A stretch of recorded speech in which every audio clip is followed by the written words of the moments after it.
আমি পুরোটা নিয়ে নিয়েছি, এখন এটা দিয়ে খেলবো। এই তো গাইস দেখেন, এটা অনেক বেশি সুন্দর, অনেক বেশি সফট। এটা কিন্তু এর জন্যই আমার ক্লে অনেক ভালো লাগে। এই তো আমি ভালোভাবে এখন পাঞ্চ করতেছি, অনেক খুব ভালো লাগতেছে। এটা কিন্তু অনেক সুন্দর, আমার কাছে খুব ভালো লাগছে এটা। আর আমি এটা দিয়ে একটা জিনিস বানাবো, তুমি একটু দেখো। এই যে আগে প্রথমে গোল করে নেবেন, তারপর হচ্ছে এরকম একটা জিনিস নিয়ে নেবেন, যেটা দিয়ে চাপ দিয়ে গোল মানে রুটি বানানো যায়। এখন রুটি বানাবেন, এবার চাপ দিয়ে রুটি বানাবেন, অনেক ফানি এটা। এবার রুটি বানাবেন,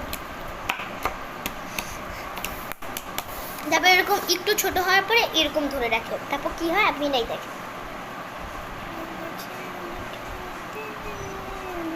এই তো গাইস আমি তোমাদের দেখতে পাচ্ছি।